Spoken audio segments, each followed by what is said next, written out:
Okay, welcome everybody to the main event. The main event today, pleased to have Jim Keene with us.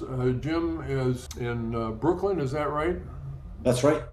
Okay, very interesting guy with a very interesting background. Really looking forward to having him join us today.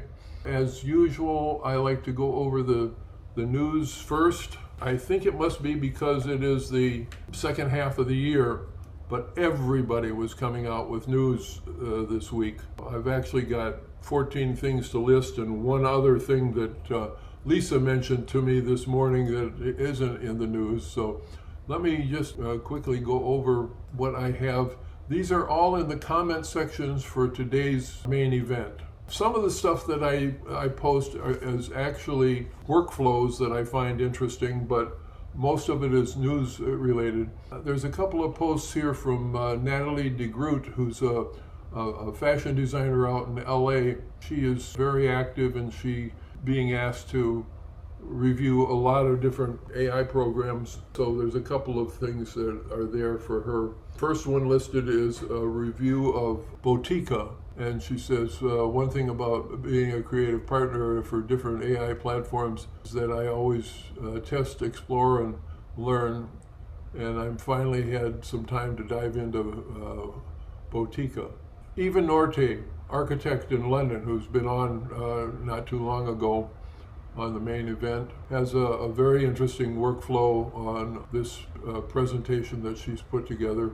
Speaking of architects, Jun Shao in Malaysia has another interesting thing, combining a variety of platforms and including some things about using Claude.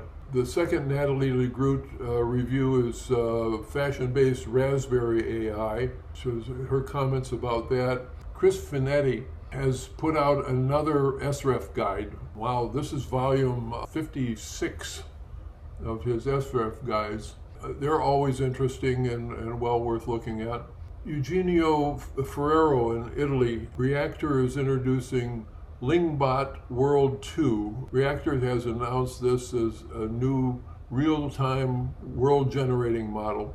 Meta this week entered the media generation business with Muse Image and Muse Video, and are the first models from Meta's Superintelligence Lab, and they are planning on having this available in their various platforms, including Facebook. There's more about Meta Muse, a second posting with some demos of their capabilities.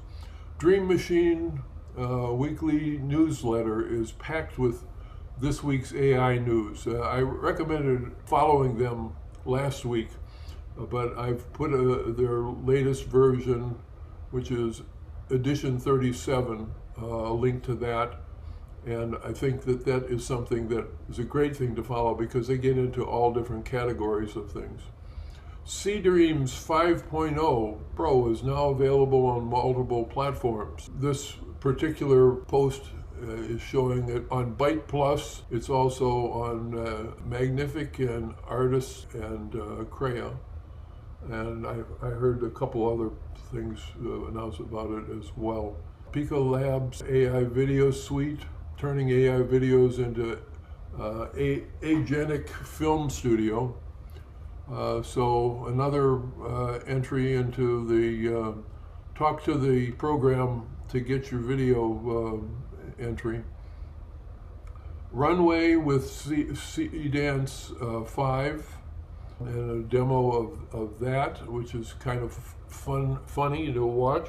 Edit directly in Flora. Flora just dropped Timeline Editor, video editing controls right on the canvas. Generate, upscale, extend, cut, render all in one place. Higgsfield has a phone app now, a new format, crushing Meta, TikTok, and Google, hyper-real smartphone vlog, and a handheld phone. CapCut launched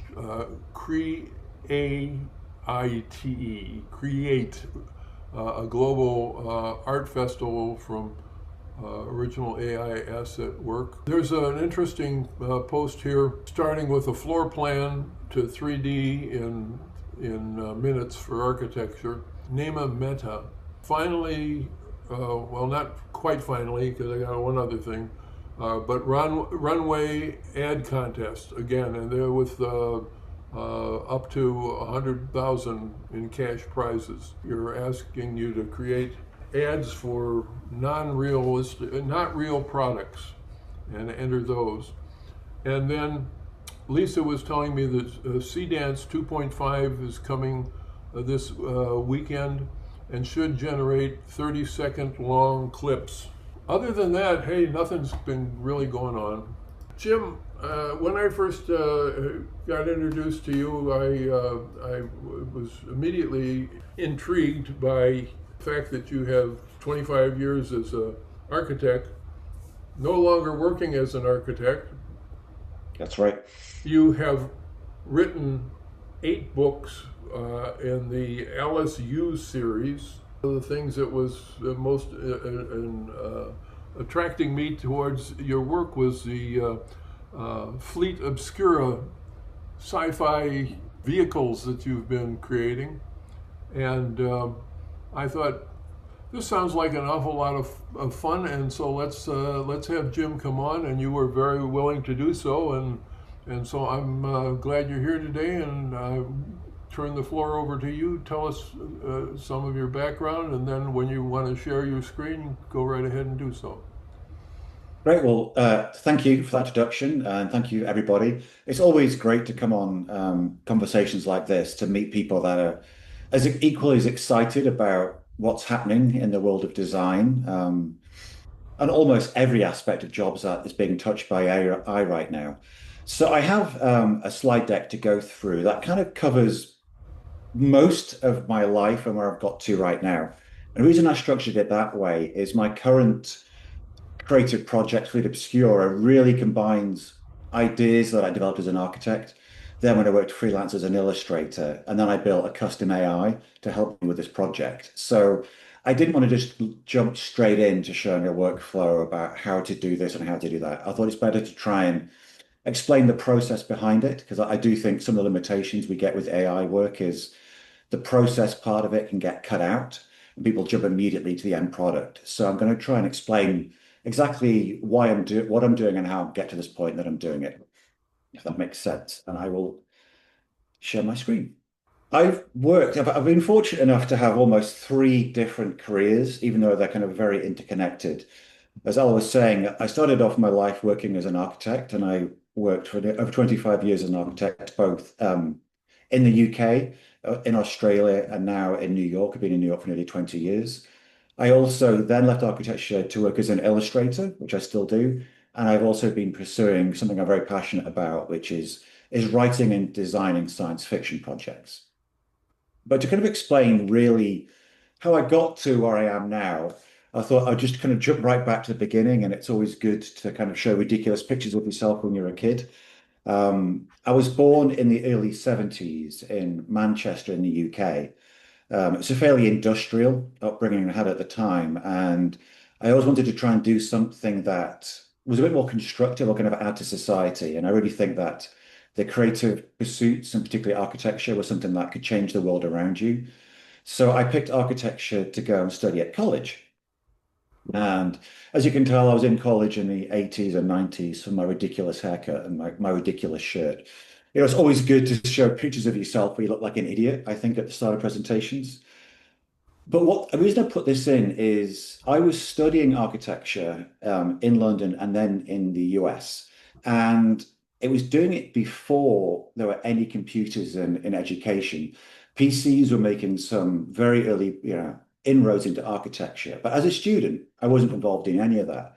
We were still being taught how to hand draw, which meant that when I graduated, I was completely unemployable.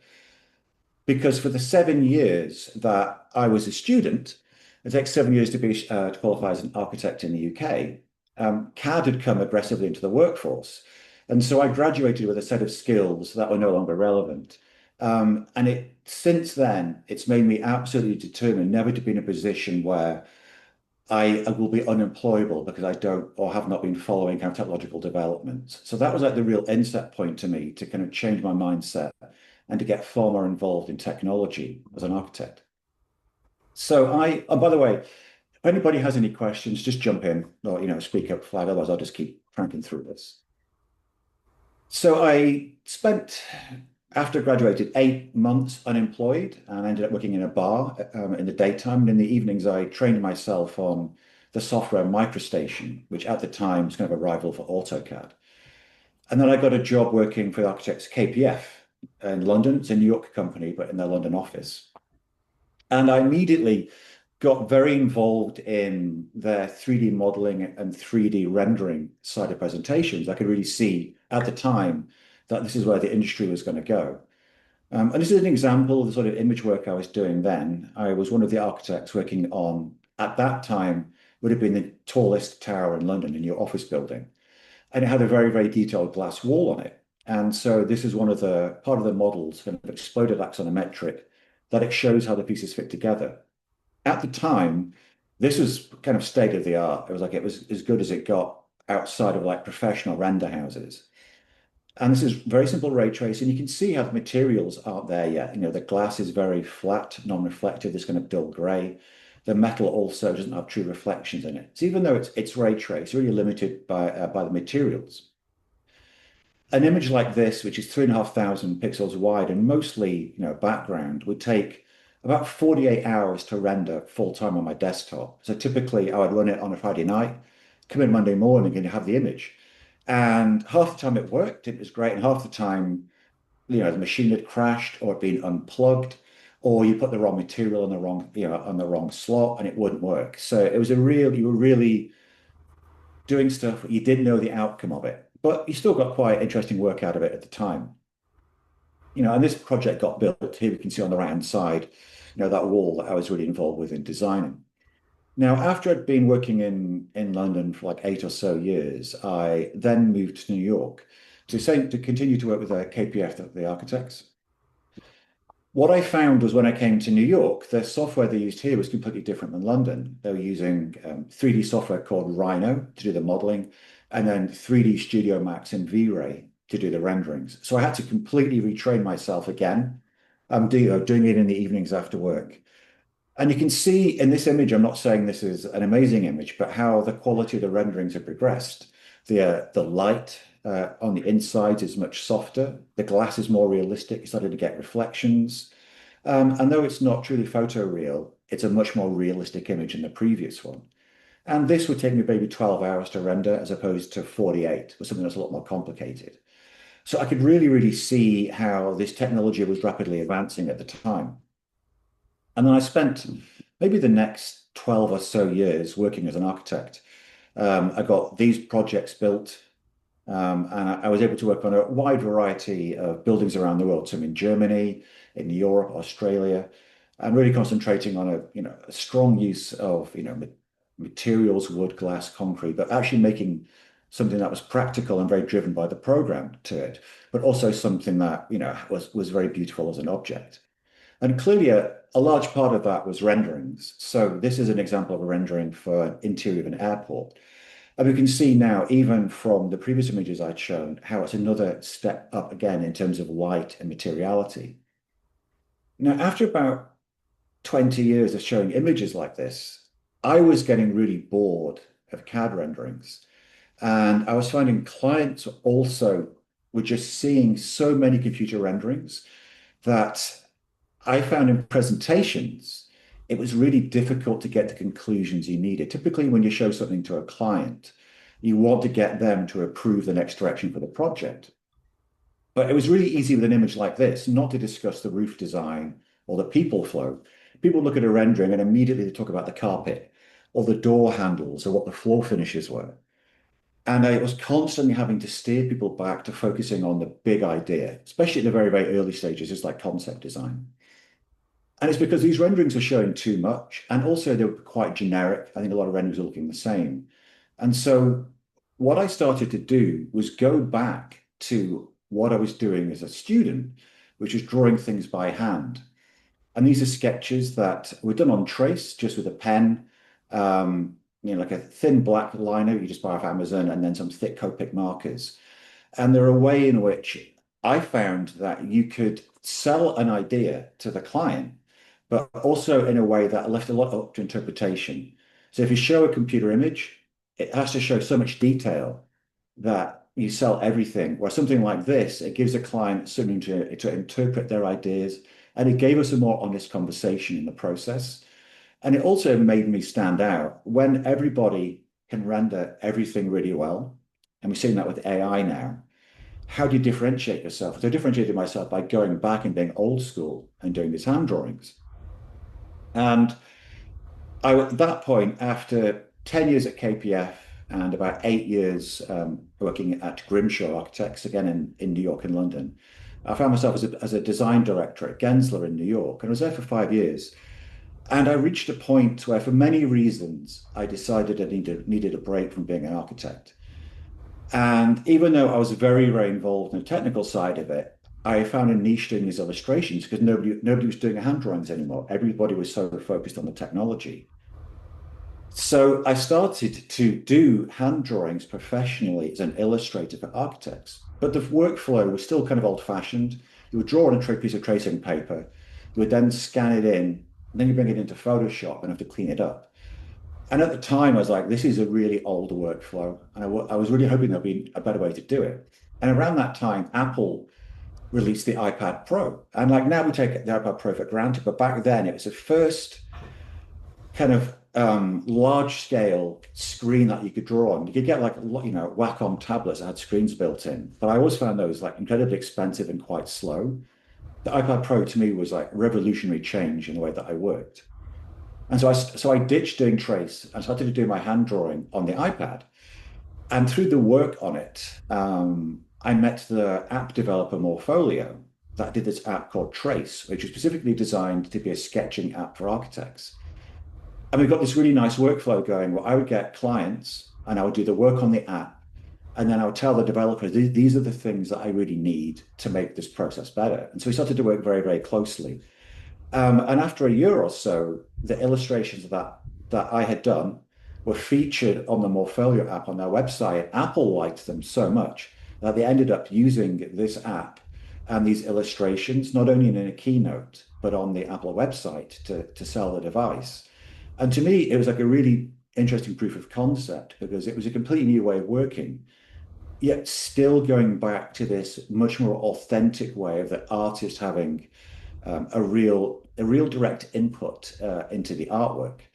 And so I really pushed this way of working further. And so I started again to doing really, really detailed architectural drawings.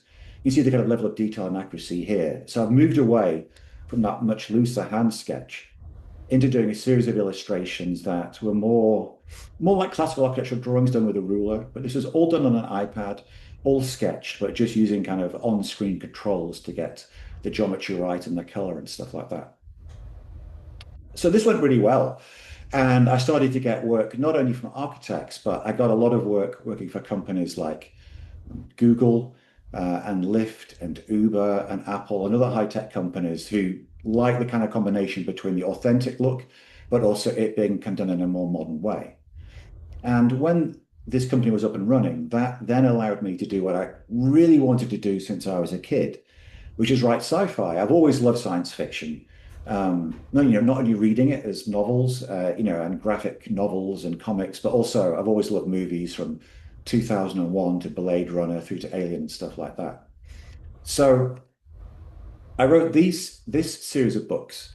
Now, this was all pre the current version of AI, LLMs. I read a White House paper in around 2014 where they looked at the potential advent of AI, in particular robotics and autonomous work and the impact that would have upon the workforce. And I think a lot of the conversations we're having now about how AI is going to affect those working, it's been talked about for a long time, for like over 10 years. So I took that premise of there being singularity and mass unemployment due to automation. And I set these novels in 2050s and 2060s New York, but taking the idea of we have artificial general intelligence in these stories, complete society upheaval, and what would be the implications of technology moving forward. And it was incredible fun writing these, one of the most creative things that I've ever done. I was very fortunate in that the series found a good audience, and the Paradise Factory and Eden and Genesis Engine all topped the Amazon Sci-Fi charts, which is, again, considering like 4 years previously I was working as an architect, was a real change to me. But this would not have been possible without trying to implement, different ways of working and trying out different ideas. And I Jim, found that, yeah. Jim, would you just go back to that for a second and explain who Alice Wu is? So she's a cop based in New York. The idea being with mass unemployment, the majority of blue and white collar jobs have been replaced by machines or AI. So I thought, well, what jobs are going to remain in a society where most people are out of work? And it seemed to me that one of them would be police, right? People are going to need military and you're going to need police. And so she's a cop that works in the city. And in her first book, she goes on a Paradise Factory is the one to start with. And she investigates a crime. And through that, she loses her job. So now she's out into this wilderness. And the following books is about how she started to move into society and work with organized crime, find her own life through that. But it really tracks the advent and impacts of AI upon society. Right. And then, so like four of these, patent spec, contact binary, and NY 2055 and artificial horizons, I give them away for free on my website. They're all novellas. So if you're not sure if you're going to like it, you go on, you get those sent to you, read them. If you like them, then read the books afterwards. So that would be my way in. Um, what I found when I was writing, I was still really, really interested in the architectural side to it. And so I started to model in the architectural software I used, what the ships would be like and what the guns and gadgets would be like, and what would a mile high tower built in the middle of Manhattan look like. And so I started to do these things where I would model in 3D and I bring these into Morpholio Trace on my iPad and illustrate them and make these images. So I went from the novels out to this whole world building process. And so I was starting to tie in all the architecture and the science fiction into the world building and the novels. And this was, again, incredibly rewarding, but also incredibly time consuming. And I found that I was spending so long designing the world that my output of architectural work, output of science fiction work was taking more time than I would like, but it was still a really fun thing to do. And then I had kind of a momentous meeting where I went to a presentation in New York with some of the developers I know, and it was Midjourney. And this was pre-release or very early release. And it was in 2021, so not even March 22 here. I think I can get the timeline just about right. And so you can see the image top left here, March 2022, that the sort of work they were getting out of the model at that point was incredibly crude, but the potential was there. The fact that you could prompt an image to me was completely revolutionary in a way that I thought about the industry. And I put this slide in some talks I give because this shows a development of 2 years. This is like 2.5 years, and you go from top left to bottom right. And it was obvious when I was in that very first presentation that these things would ramp up very quickly. And going back to almost like that very first slide I showed, having been made unemployed or unable to get work because of software changes, I was like, I really need to understand what is happening better. Not only because of impacts it could have upon my work life, but also if you're writing science fiction, you should really be involved in this stuff. So at the same time, I started to give presentations and talk about where I saw AI going. And I got approached by an architectural company that offered me a job to go back to be an architect. It was, first of all, it was very flattering after 5 years out to be approached like that. But I also really clearly remember thinking, like, if I don't go back into the workforce now and learn this stuff, in 5 years' time, I could be potentially unemployable. And even though I was really, really into the career I had as a writer and like a science fiction designer, I still love architecture, and I still didn't want to find myself in a position where I was not understanding what was going on in that career. So I went back into being an architect full time, primarily to really understand how these tools are working and how they were going to affect the industry and society. Now, so this is some of the stuff that I did last year. So this has obviously developed a lot from then when I was still working as an architect. And one of the things I'm sure anybody, listening to this understand is that so much of work, especially being an architect, is you have to go and win work. Yeah, you go and win a project and then you bring it in and then you actually develop it and build it.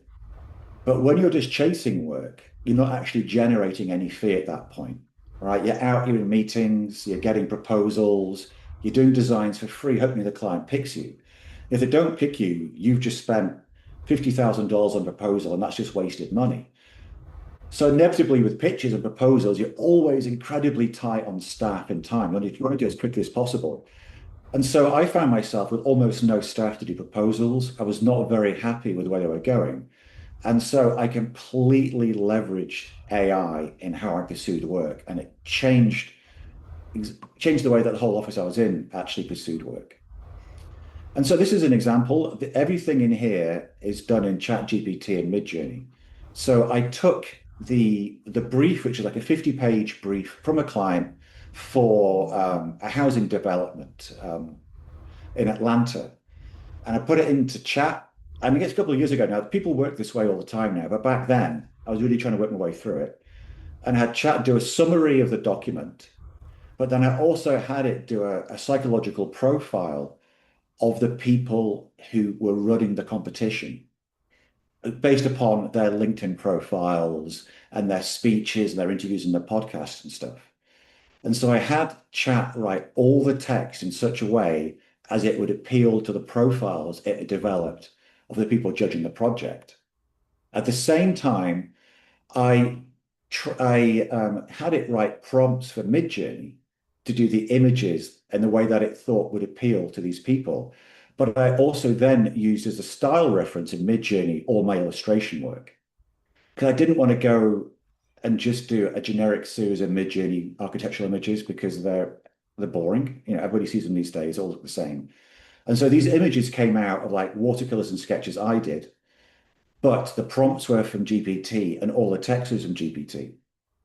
And so I did these other illustrations to go with it. And this is just an example. So I was not saying this is what the building should be like. And I found out, you win work a lot of the time by not going in and saying, you should have it exactly like this. You go in and say, this is just an idea, but it's a sketch. We need to talk to you about it. So I did it in such a way that, again, using my illustrations as a style ref, I had Midjourney do these images where they were like half real and then half sketchy. And so the client looking at it gets a real sensation that the building could look like this, or it could look like this. But at the same time, by having these kind of architectural notes on it, it gave it a feeling of, being not being locked in and not being real. So this was a presentation. ArcelorMittal was maybe 40-ish pages in length, and I had help from a junior architect who was great. And I did all the image work and all the texts by myself in 3 days, where a couple of years previously, it would have taken like three people 3 weeks. And I don't want to use speed of saying speed is better. There's this real illusion that if you do it quicker, it's better. It's not always. But I was able to pursue work that I was never, ever been able to do without the advent of ChatGPT and Midjourney. And so I was working for like 3 years as an architect again, and like really training teams I was working with and these processes. And I had very good links with people from those software companies as well. Um, and that was great. But at the end of the day, I really, really, really was missing writing the science fiction work again because I was finding that as creative it is being an architect, I was so creatively involved in writing those novels that I wanted to return to that world. But I didn't want to go, I'd realized now the world had changed, AI has changed everything. And so I didn't want to just go back and doing what I was doing then and doing everything, so, spending months over an image. And so I thought, how can I do what I really want to do? What's my passion, which is writing science fiction, but also designing the world. But how can I leverage what I've learned going back and being this kind of AI architect specialist? And so that led me to my current project called Fleet Obscura. Now, Fleet Obscura is set 1,000 years in the future. Okay, it's something completely different. And the reason I got this slide in is I think in science fiction, right, that you can do magical science fiction like Star Wars, where you have laser swords and any ship can go faster than light. You can go the other end where you have Star Trek, which I also love, where you have faster than light travel, but the ships have engines and they have fuel and they break down and things don't work properly. And then you have kind of science fiction in the middle, like The Expanse, which is kind of very, very practically based. I've always been much more interested in the practical side of science fiction. How do ships move? How big are their engines? Do they have to refuel? And I was finding with something like Midjourney that anybody on this call, anybody watching this video, can go right now to do a prompt and get a really good looking spaceship out of it. What I found quite lacking when I played around with that is I found so many of the ships that were being generated looked like other ships that I knew from other illustrators. So clearly its training set was quite small and it was generating things that to me weren't actually that original. But also, I actually wanted to write about the devices. I want to write about how big the ship is, where it's from, where it was built, how the engines worked, add that level of detail to it.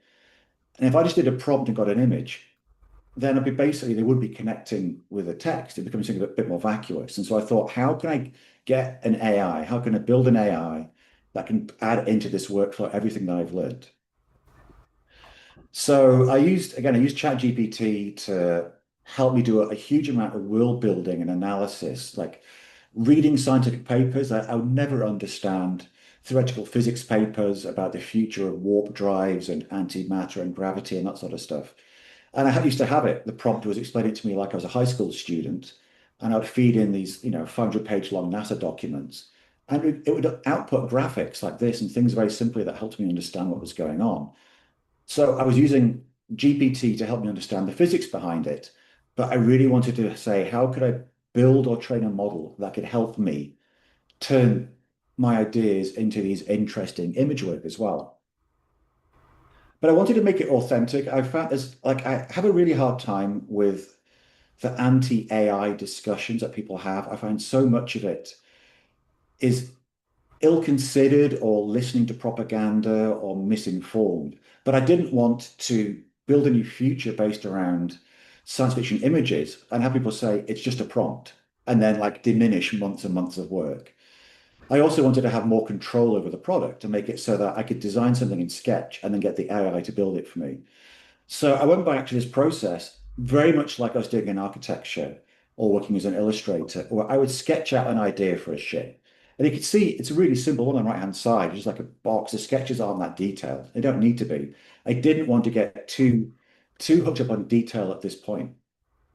So I take that sketch and then in 3D software, build like really, really, really simple ships. Now, this took maybe a couple of hours, like an hour and an hour, 2 hours to sketch out the idea, and maybe 3 or 4 hours to model this to a level that I liked it. I did like a bunch of different versions to it. And what I'd found previously with my previous science fiction work is taking this and then bringing it onto my iPad and adding in the labels and the dirt and the weathering and the color would take days and days and days of work. It was fun, but way too long. And so when I had this is when I thought, right, now I want to turn this into an illustration. How do I do that? So I did a huge amount of research and I came up with the best way to do it is to build my own image model, something like Midjourney, but trained specifically around the work that I produce. So then the IP belongs to me, but then also all the controls and the way that it works would belong to me as well. And I'm not a programmer, never done anything like this. And so I used GPT to teach me how to do all this work. And it has worked very well, though it took a lot of trial and error. So growing up in Manchester, right, in the 1970s, another reason why I showed you that grainy black and white picture, it was a very monochromatic existence, right? There was nothing with the vibrancy of like the truck culture. I remember using to watch like Starsky and Hutch and Miami Vice when I was a kid, and the cars being brightly colored and the trucks. are amazing. I mean, these are beautiful pieces of art, as well as being a machine, because you've got chrome on them, you got the kind of the black rubber tires, but also the highlights of the details. But then overall, everything, you've got these lovely kind of these color patterns and geometries. And I thought, I want to do ships that have this aesthetic to it, right? So you have the basic geometry from my 3D models, but how do I use AI and a modern way of working to give me a texture like this? So I spent 3 months building data sets to train my image models. The first one were these hull patterns. They're called greebles. And they're basically like if you know when if you look at a picture like a starship, like from Star Trek, like Millennium Falcon, it's covered in all these widgets and ducts and vents and stuff like that. Now I wanted to do it so the AI would generate that over my ship without me having to dictate, I want a circle here and a square there. So I built maybe 1,000. It was really, really boring doing it, like 1,000 of these images. And they were a blend of me making it in Photoshop, completely custom, me doing it in 3D models, and then doing kind of simple Phong renderings, and then also doing some in Gemini and Midjourney to get the kind of a real mix. And then I took these and I put them into the Ostris AI toolkit to create something called a LoRa, LORA, which is an image model. And I did the same to get that kind of 1970s hot rod color. I generated hundreds and hundreds and hundreds of different strong graphic patterns like this. I think I did like 50 or 60 in Photoshop. And then I brought those into Midjourney and used those as a style ref to generate hundreds in Midjourney. And I did a second LoRa, a second training model based around these bright colors. So now we have two image models, one for patterns and details and one for these bright colors. And then I have the Rhino model, that 3D model that I did. So to bring them together, I use something called Run Comfy. There are other software that use it or do processes like this. Run Comfy is open source. All I had to do was rent an online GPU cluster and then learn how to do it. And it's a node-based interface. I won't get into this in too much detail, but basically, this is like what you get underneath a standard AI. So here we would have the prompt input I would put in to say I want the ship to look like this. I would have, you can see on the left, we have these kind of silhouettes of my spaceship model. They're telling it how big the ship is, how far away it is, like depth map, a surface map to tell it the direction of the surface, and then like a hero image to kind of show the perspective I want. So I would have those images, I'd add it to the prompt, and the prompt would then run through the custom models that I would build. And it would give me an image like this. So this is the kind of the Greebles generative AI model. So this is taking that very simple screenshots I did from 3D and added all this texture in. Now I didn't tell it that I wanted circular, discs on top or aerial sticking out the front. I gave it the latitude to add this detail to it. And again, with this approach to software, like the strength or weakness of a prompt, you can adjust how much it changes your basic geometry. And the more freedom you get it, the more expressively it changes the geometry. I then took this image and did the same thing by bringing it through the color wall. So now you can see how we're starting to get something that's combining. I did a sketch, did a simple 3D model, and now added AI into that mix. And you can see it doesn't work exactly. A lot of the lines don't quite tie up. We have like white bits where orange should be, but I like that. I like the fact that it's giving you a look to a ship that looks a bit old and clunky and dated. But more importantly, I could have done this by hand, but to do this by hand from that Rhino model would be 2 weeks work, I would say, at least 100 hours. And it took me 3 months to build this model and get this workflow working. So that was 3 months full time. But then to generate these images would take maybe an hour to get it right. So that's really helped me speed up the process. But what we've got, like those kind of generic architectural renderings that I was bored of, is there's nothing here that gives it that extra level of kind of detail and grain that would make it personal. So if you think about it, if you're building a sci-fi universe and let's say you have a bunch of ships that are American or belong to Mars, right? They're all going to have like the Martian symbol on the side. And so I wanted to then add a final layer over the top that would make the ships customizable in a way that when I wrote a science fiction story, I could say this ship's called the Skunk Buzzard, and then the image would have that title on it. So that final part was adding in all the details over the top. And so I got, you can get a bit crazy when you get into details on this stuff, but I love the detail to it. On the left are like warning symbols that were influenced by a guy called Ron Cobb, who was a 1970s designer who worked on Alien. I drew these in Illustrator, killed them in. But the right, these are logos for companies that I did in Midjourney. I used ChatGPT to working with me. We collaborated on a 1,000-year history of major corporations, and then we had ChatGPT summarize that 1,000 years into a paragraph, and I'll just dump that paragraph into Midjourney and say, produce a logo for this company. And it would take that prompt and generate these images. And I'd work on them in Photoshop. And it was really interesting to see allowing the AI to come up with something which I never intended. The bottom one, first to see, I had no idea it was going to come up with this idea of this kind of digital sunflower or whatever it is. And that was great. And that's kind of blending AI, telling it what I want, but giving it the freedom to generate this sort of stuff. And then obviously influenced by fighter jets. So I did these in Illustrator, these texts. I really love, that nose art that you get from World War II aircraft, but also from modern airplanes these days as part of branding. They have these images on the outside of the ships. So again, using Midjourney, I wrote character profiles for the characters for my story, and I just dumped those into Midjourney along with some images like they have on the left-hand side, and it generated these character images on the right, like the woman with the robot arms or the big bird with a metal fist. They're kind of like these almost like military logos you get. And I'll drop that on the outside. So I would take that image out of AI and then I'll go in and I'll spend like a day in Photoshop or Procreate, things like that. And I would add all that layering of final detail over the top. So in this picture close up, you can see the cockpit, but you've got the warning and rescue symbols taken from, an F-16 Hornet that I redid in Illustrator. Put it on the side. You've got the kind of the logos next to the sensor array on top. Here we have the numbers of the ship and the kind of the logos of the person flying it.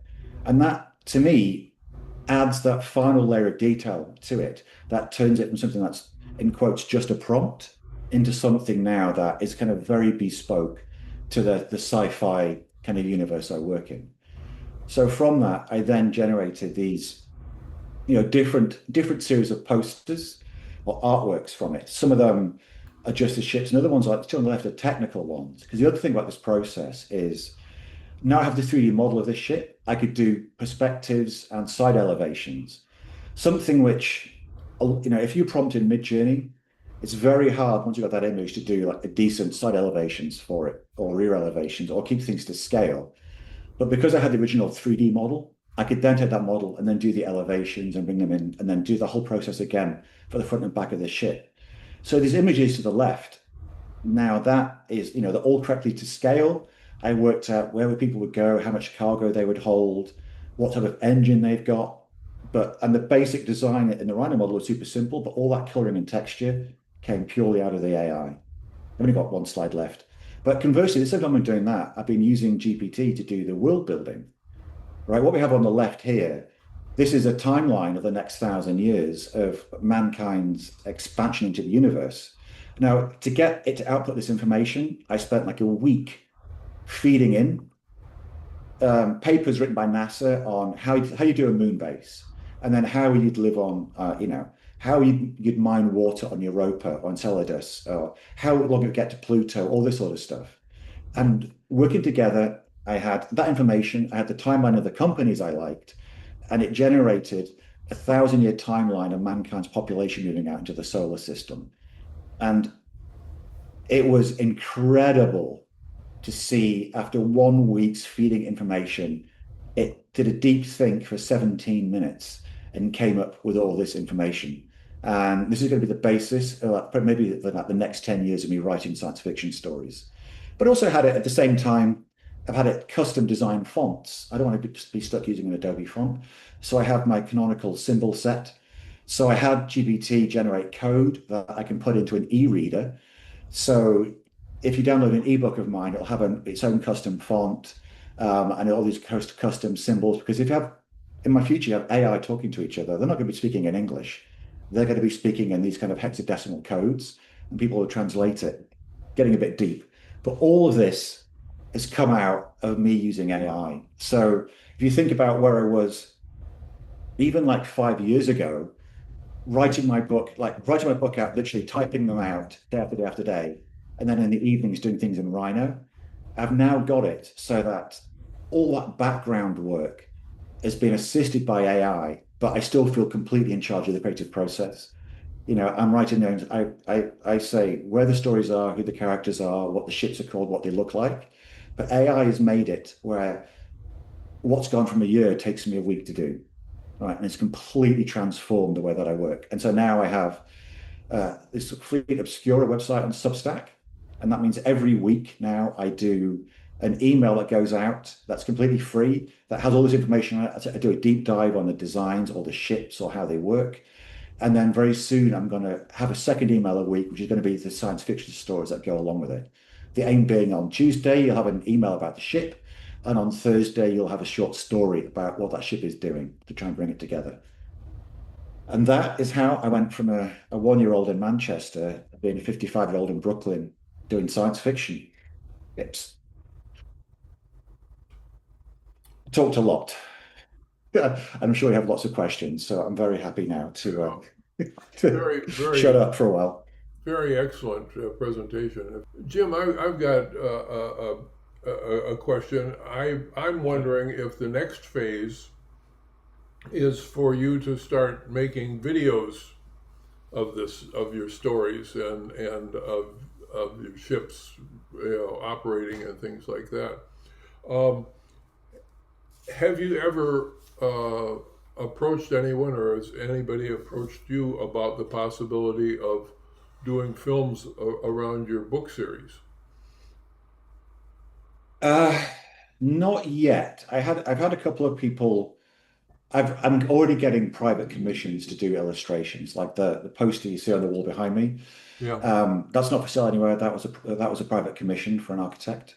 Um, and I've had other inquiries to go and do some production design, which I may do in the future. But I've only been releasing Fleet Obscura for 3 months now, so it's very early days, and I've been so busy with that, I've not had a chance really to publicize it more.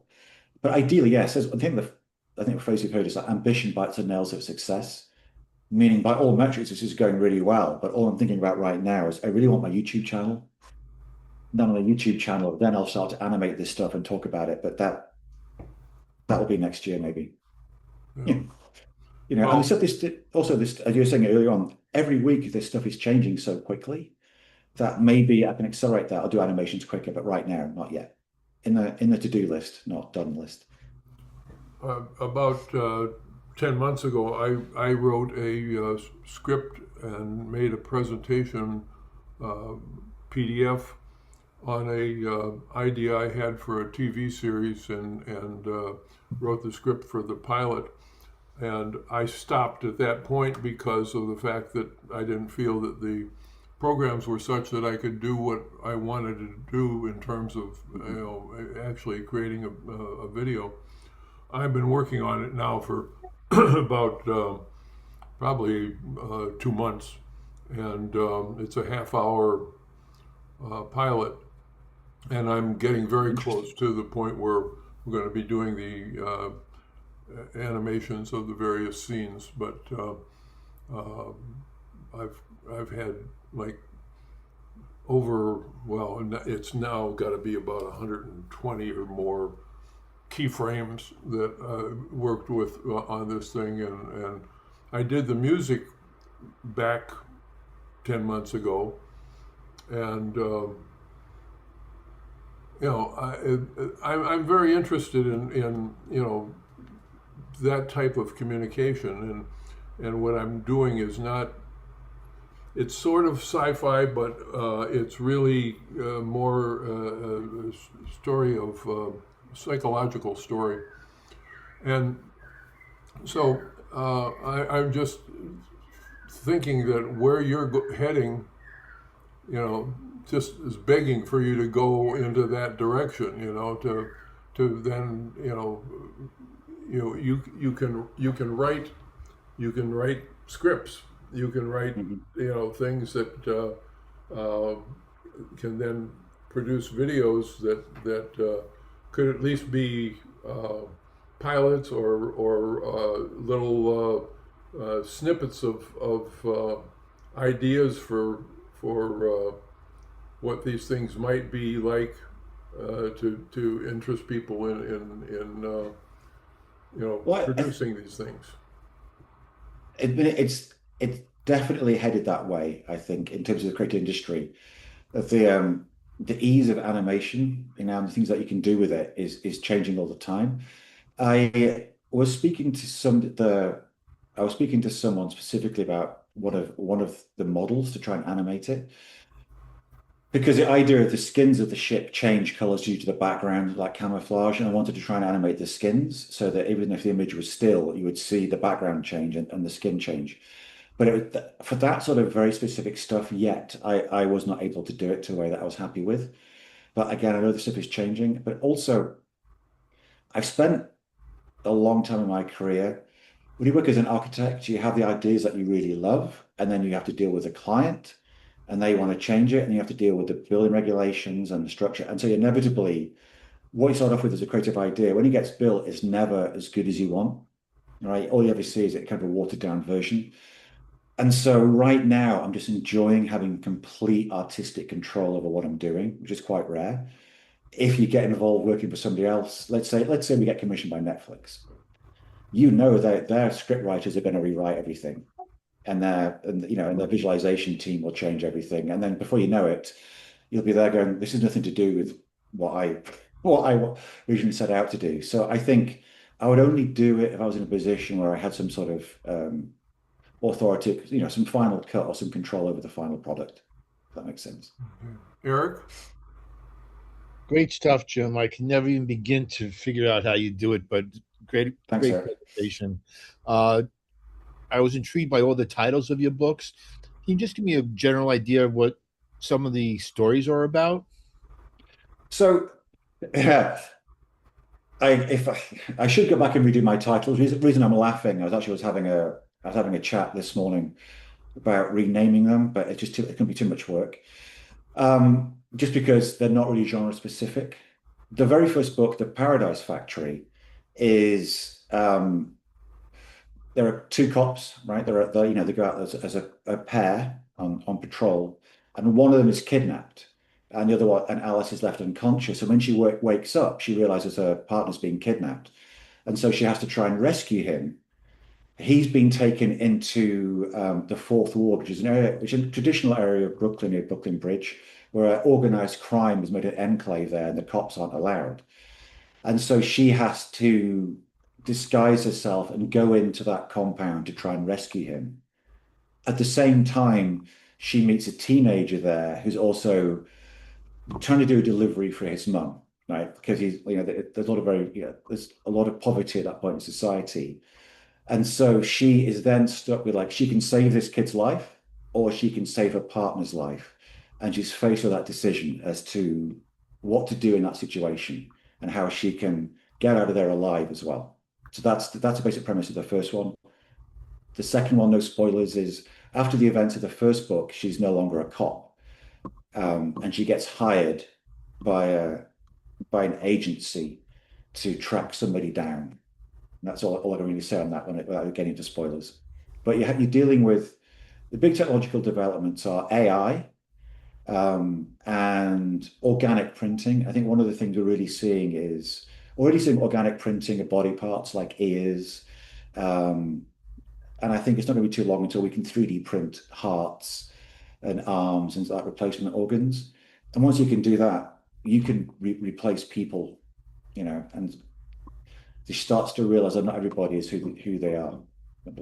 Eric, if you go to Jim's page in his profile page in LinkedIn, under his contact information, there are two of his websites. The one with his name on it, if you go there, you will see information about each of the books, brief description of each of them. But I recommend both sites to take a look at. Yeah, I just put the Yeah, I'm go sorry, ahead. I just put the links in the chat. But jimkeen.com, my name is. If you can't Okay, remember Substack, jimkeen.com is the first place to go. okay, great. Um, Glenn, By the way, Hey, Jim. Jim, both Eric and Glenn are creative directors in Manhattan, and Oh, are top quality guys, and have just been working on some projects together. well, Glenn and Eric, please get in touch after this. I'd love to talk to you. Sitting based in Yeah, Brooklyn, just a subway ride away. yeah, I would love to catch up. It's Yeah, Glenn, Jim. Spectacular work. My mind thank you. hurts watching. You say it as you were presenting so calmly and matter of fact, because that's your personality, obviously, and your background, and your Thank you. attention to detail is an understatement. From what I've heard from different people, I have some friends uh, in the movie business, and there was a time when you had to. You probably know this, but I'll just say it anyway. There was a time when you had to pitch a pilot, and then it was rewritten and then rewritten and rewritten, 9, 10 times, and as you Mhm. said, it became something that you couldn't even recognize it from the initial version. But now a lot of them are saying is folks like Netflix, they want you to walk in with the whole thing figured out and Oh, have a half a dozen episodes and all the bells and whistles and details and character development and how everything looks, because you can do it in AI as opposed to writing it out. Uh, and they're buying package deals. They're not really turning it over to the creative department to kind of refigure and rewrite and ask you to rewrite it 18 times. They're going, okay, love it or not. Let's just say they love it, because I think they would in the work that you're doing, although I haven't read the books yet, but they're beautiful. Your work's beautiful. And then they that just, is, if you're lucky enough, you get, execution money to produce it. And they don't even want to see the pilot. They want to see the unfolding of the story. If it's a series, let's just say it's a 10-part series, they want to see it from 1 to 10, and they can judge on it that way and say, go make it. Here's a X amount of millions of dollars. I'm not saying this happens every day, obviously, sure.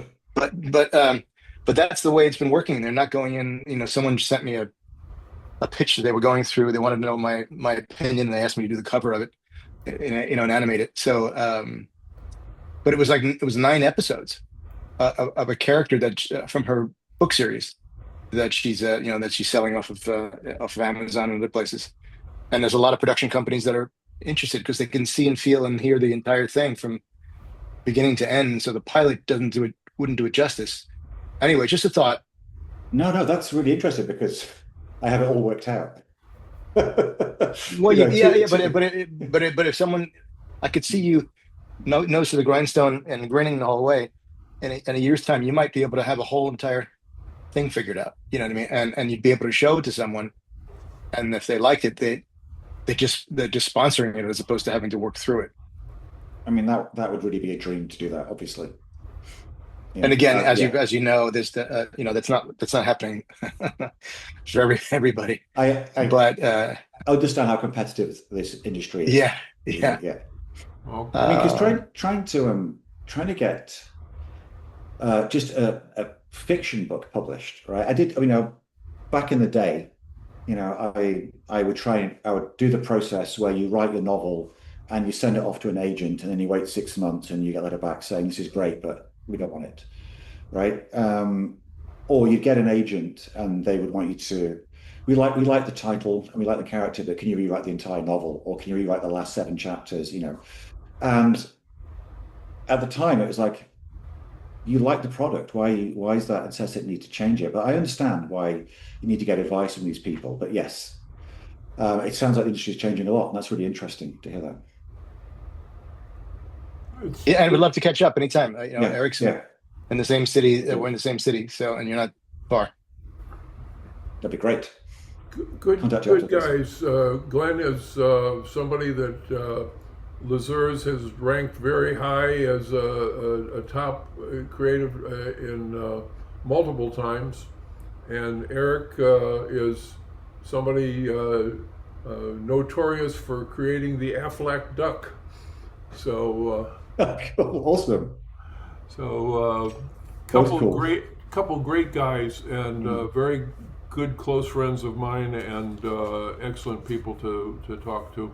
So Thanks, Al. do so. Any more comments, people? I will be editing this, and I will put it on the YouTube channel, let you know, and let people know on both the page and on my profile. I do want to just take a minute to mention about what's coming up on the main event. We have next week another interesting guy, Jordan Billenkoff. He is the co-founder and commander-in-chief at Commander, and he is an AI educator, also is constantly posting things on LinkedIn. Very interesting guy. So we're going to have him on next week. The following week is going to be a second episode of Israel Aleph. He came on a month or two ago and got about halfway through his presentation, and he's going to be coming on the 24th. And then the 31st is the end of the month, and always the end of the month we have a session where we're looking at everybody's responses to the Big Al, Big AI challenge, which for July is history, either history of your country, good or bad, and also you could be doing family history. Looking forward to see what people come up with that.